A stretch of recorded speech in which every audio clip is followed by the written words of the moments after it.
Hello and welcome to the Philippines. Welcome to Moalboal, the Philippines, over on the west side of Cebu Island. Big popular tourist area, and just where you see the light colored, the shallow water, and then it gets darker, it gets deep.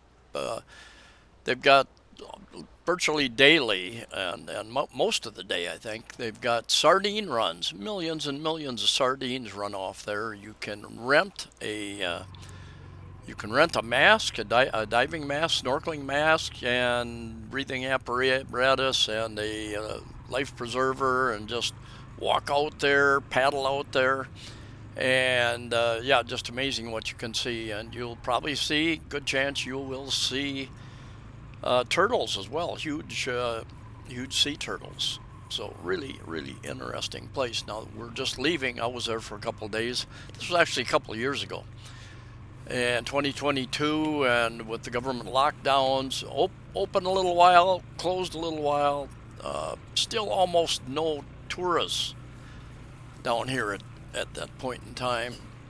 And they still had a lot of damage from Typhoon Odette, which was yeah, about 2.5 years ago, I think, something like that. They still have some damage that they haven't done anything with, partly to do with the government regulations on how far back you're supposed to be from the high tide mark. But anyway, I'm going to talk about those topics. This is my old Rusi. I sold my Rusi 250 Classic, and but this is an older video when I had it. And this is a trip. I'm going to go south out of Moalboal down to Basdion, and we're going to visit the white sand beach down there, show you around there a little bit. And I decided on these topics, just happened to come across some videos from other countries, Spain and Italy, and a couple others about scams on tourists, Egypt. And generally speaking, the Philippines is not that sophisticated yet. There are scams, but not sophisticated like the big tourist areas in Europe, for instance. Probably parts of the USA as well. One, well, there's a couple scams, ATM scams, where you might go online to book a hotel or something, and you're actually logged into the wrong site, but it looks like the official site, and you enter all of your credit card information, and you get a message, uh, billing declined, and then you use another credit card on the same fake site, and they now have your information of two credit cards that they've scammed you out of. So if that happens to you, you need to make sure to check with your bank credit card company and cancel those transactions. Um, the skimmers that they put in ATM machines, I have not seen any or heard of. I have heard of that happening here in the Philippines, where they put a skimmer, something inside the card slot, and they can get your information off your card when you stick it in there. I've heard about it happening, but I rarely see something like that or hear about it here. Another scam that kind of ties in with what I was talking about is, yeah, they will set up a website for a resort, for flights, for ferries, and you will go in and pay them, and you've got your ticket, prints out, official, looks like an official ticket. You go to the airport, to the ferry, to the hotel resort, and no, that ticket is not valid. That is a fake ticket, sir. Sorry about that. Another scam, and I haven't really. I've had people attempt this with me, but it hasn't happened to me. Is where they try to give you something. They try to hand you something. Even put a bracelet on your wrist, or your a necklace around your neck or something. Say, oh, it's free, sir. It's free, sir.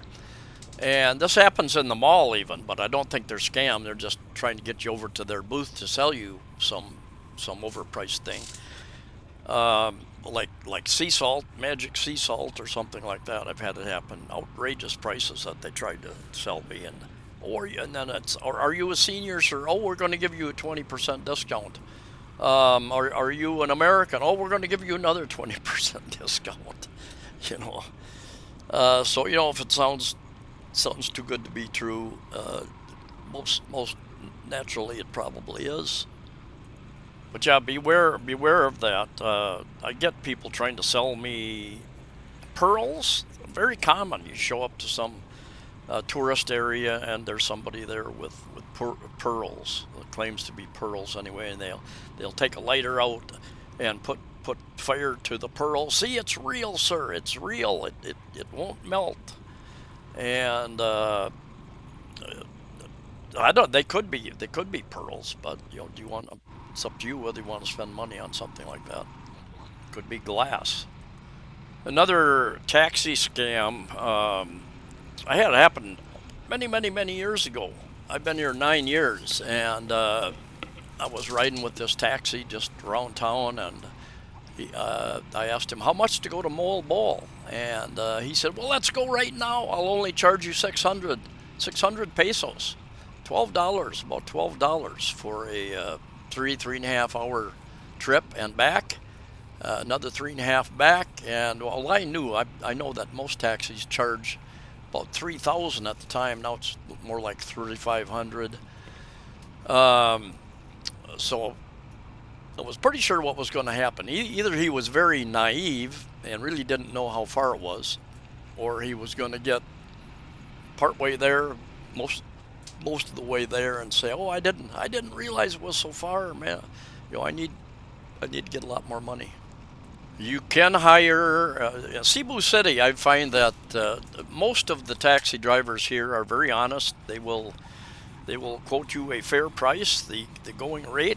If you want to go north or south, 3-4 hours, usually like 3,500 pesos, and they're pretty good about turning the meter on right away. Now, I understand that up in Manila it's a little different deal. They've got a lot of them have bad reputations about quoting you a much higher rate or driving you around town and things like that. You can use a Grab. Here we're at the gate to Basdion Beach, Badian, Basdion. And I think I had to pay there, I believe, and then I had to pay to park down here, 50 pesos, about $1, something like that. Nice beach. I am interested to hear what kind of scams you guys have come across here or in other countries as well. Thailand, you know, I watch over the years. I've watched some of the Thai scam channels and a little bit familiar with some of that stuff. You rent something and you bring it back in the same condition, a motorbike, a scooter, a jet ski, something like that, and they say, "Oh, look, you've damaged it. You're going to have to pay, you know, X amount to cover those damages." And one other advice: if you're going to hire a boat for the day or half a day to go island hopping, or a taxi for the day, make sure you understand what's included. Are they just taking you to a destination and then they're leaving? Going to try to pick somebody else up and take them back to the city, like a day trip? Or are they going to wait for you? If you're going on a island hopping trip, you're renting the boat for the day or 8 hours, something like that. Are they supplying water and food, or do you have to bring that along and make arrangements to cook it when you get to various islands? So I'm interested to hear some of your experiences with scams here or elsewhere. Got karaoke. You can rent the karaoke machine. What a deal is that? And you're going to see here as we walk down the beach.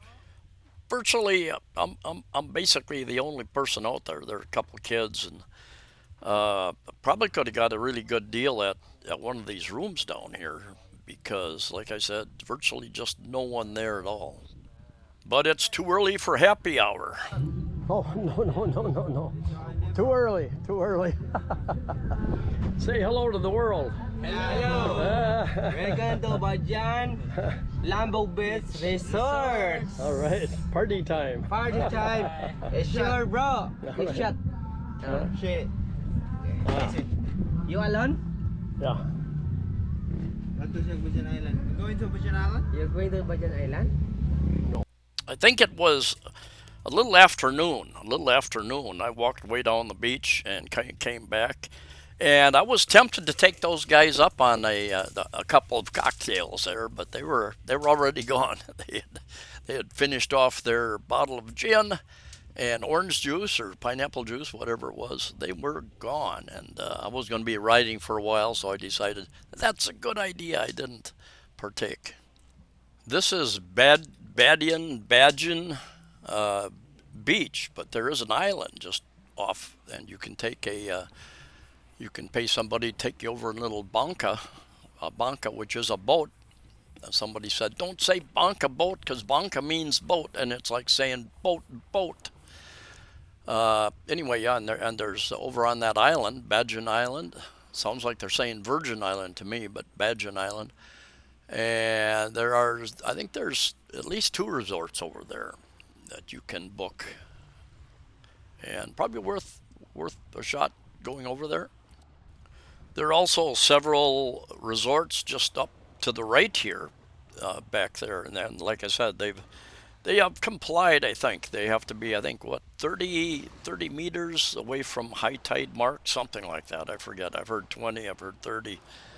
And not absolutely sure. That's part of the problem with Moalboal after the Typhoon Odette, what, 2.5 years ago, is that a lot of those resorts, very popular resorts, were built pretty much right on the beach, even with stilts hanging out over the water a little bit, and they're unable to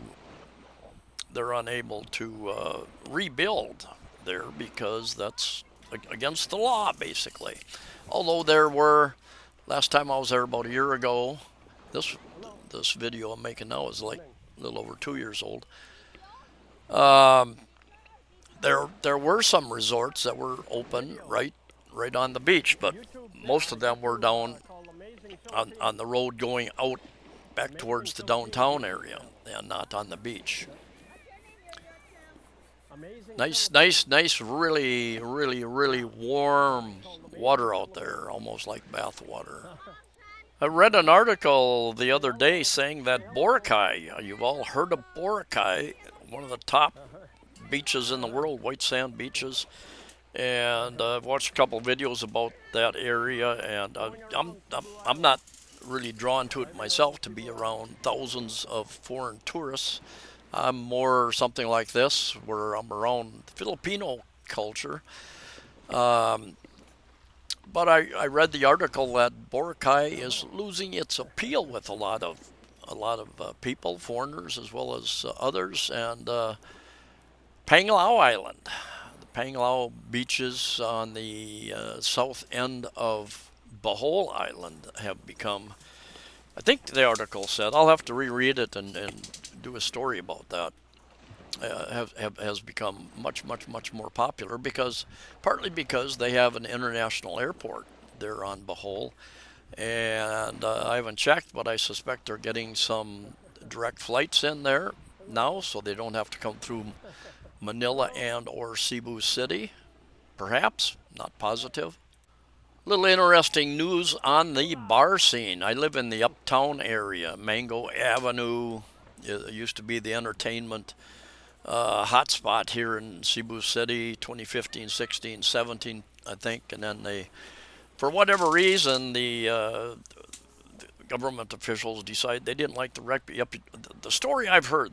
Government didn't like the reputation, the mayor at the time, and they made it very difficult for you to renew your license. So now that Mango Avenue, Mango Square areas, a lot of fast food places, not nearly the same. There are a couple bars there, but things are changing. The social, they had a social in IT Park. It's called The Social in IT Park. They still have one in Ayala Mall, which I go to occasionally, meet somebody there, and they are building one on the backside of Mango Square.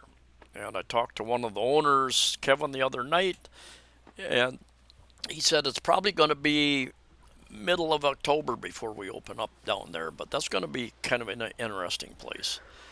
You got the 301 Ramos Street Bar, which isn't very far from that area, which I put up video with their dancing girls a little bit ago. You've got Howling Dog, and interesting, the bar on Mango Avenue called the Philly.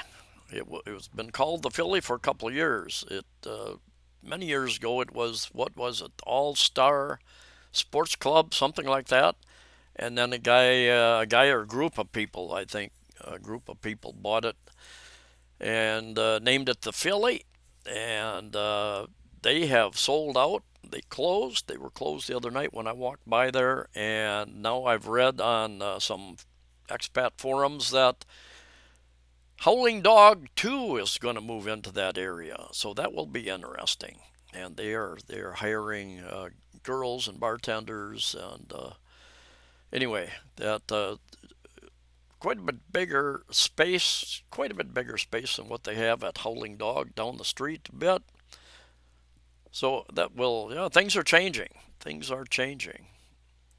And a couple other real quick pieces of advice, and I'm surprised with many vloggers out there that everybody doesn't know that, but I've met guys here and they go into a CR, a toilet, a bathroom, and they come out saying, there's absolutely no paper in there.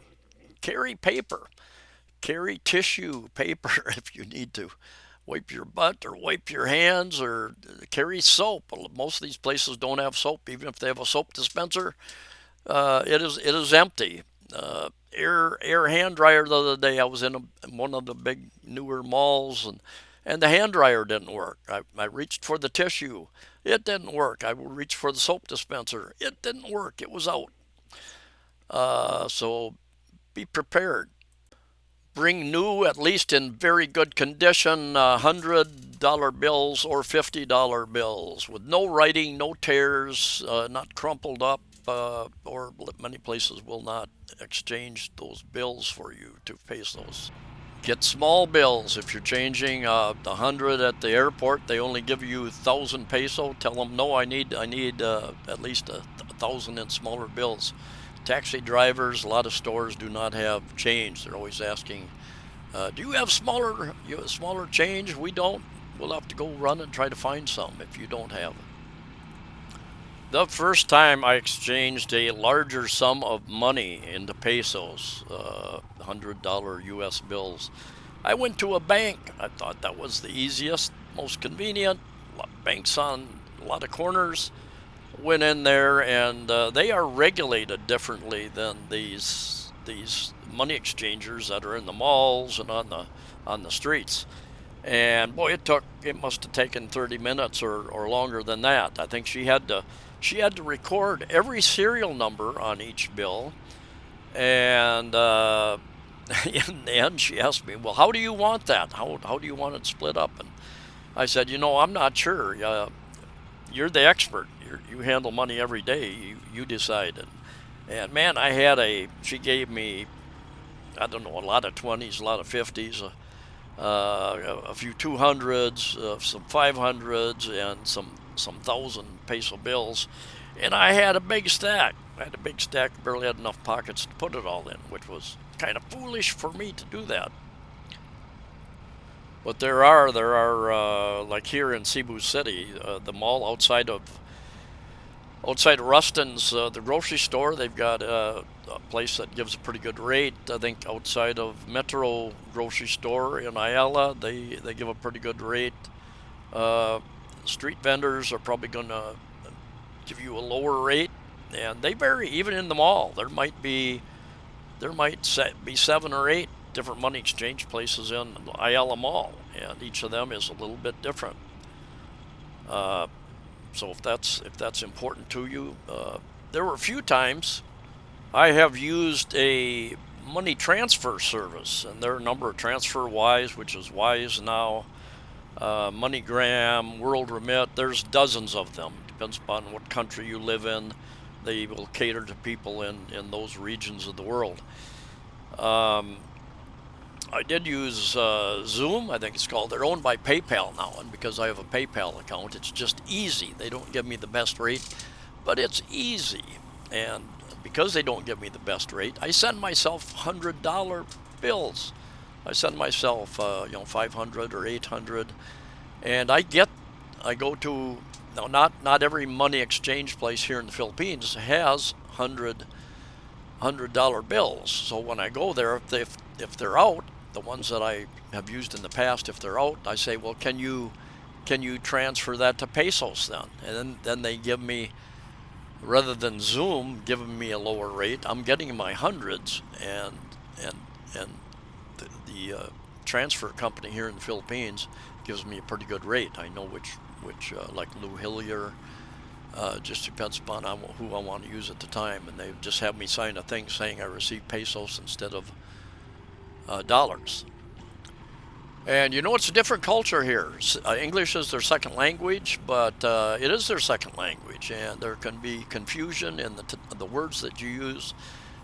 My girlfriend, for instance, has been with me to a dentist and a doctor, and they will talk in Bisaya language a bit, and then I'll speak to the dentist or doctor in English. And when we get home, we compare notes. She heard something different than what I heard, which is strange. And then I'm real certain what I understood was what he said, and no, she said no, that's not what he said. So even with my girlfriend, I have learned to ask if I use a not so common word, for instance. I will ask her, "Do you understand that word?" Because she won't stop me. She'll just let me go on talking, and she won't understand what I'm saying. So I have learned on a number of occasions, not that often, but to ask, "Do you understand that word or what I'm trying to say?" And a friend of mine, he's going back to the U.S. here in a couple days. He's dated several girls in the 7-8 months he's been here, and the one he's seeing now, I think he said she really doesn't have very good English. She uses a translator, and we're back and forth with a translator. And I've had people, even a few years ago, one of my subscribers said, yeah, he married a girl, and they use a translator quite a bit of the time. So you want to find those things out. Thai girl, Chinese girl that grew up in Thailand that I dated in Los Angeles for about a year. Took me a while, but I finally found out that if she didn't understand, if I said something, she'd say, "Yeah, right. Yeah, right." And I come to understand that meant she didn't understand, but she didn't want to admit it or tell me that she didn't understand. And something I mentioned in a number of videos over the last 9 years, I've seen several expats, a couple of my friends, immediately fall in lust with somebody, move the girl into their condo, apartment, house, and becomes very difficult once they find out, this isn't working out for a number of reasons, and very, very difficult to get them to move out.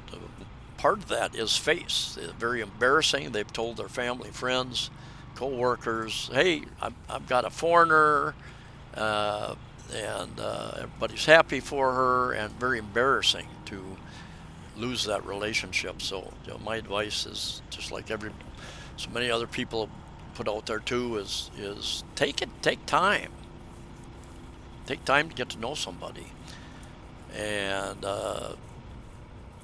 find out, in a month, 2, 3, 4, 5. Pretty difficult to get to know somebody that quickly. I know of lots of stories. People fell madly in love at first sight, and they got married in a very short time, and they've got a great relationship. It does happen. But there's a fair amount of risk involved if you really, really push the envelope there. And two other things quick. Number one, when you come here, you should have at least 6 more months available on your foreign passport, or they might not let you in. Number one. And the other item being, if you're going to rent a motorbike or car, is that your foreign license should be good for the first 90 days that you're here, and then you should get a Philippine license, which has become, I think, since about 2017, 2018, has become a little more difficult to get. I've heard that they're easier to get, more lenient out in the province, out in the country, out of the big, larger cities. Um, but yeah, just ask around and find out what the local situation is wherever. Took me 3 attempts, and they kept telling me no because of this or because of this. You know, you don't have a visa for longer than a year, and on the tourist visa you couldn't get that. I eventually got a work visa, and so I met all the requirements, and I was able to get my license, which I need to renew again next year, I guess. If you're going to drive, and it's going to depend upon the region that you drive in, but I know of several expats. They've rented a motorbike. They've run over a dog or bumped into some kids, chickens, and they've had to pay damages. They take them down to the police station, and somebody agrees to pay X number of pesos to be able to drive away. And yeah, there's a lot of people don't have licenses, have not had any training. They don't know what the laws are, and it's apparent the way they drive. Anyway, stay safe out there. Safe travels. See you next time.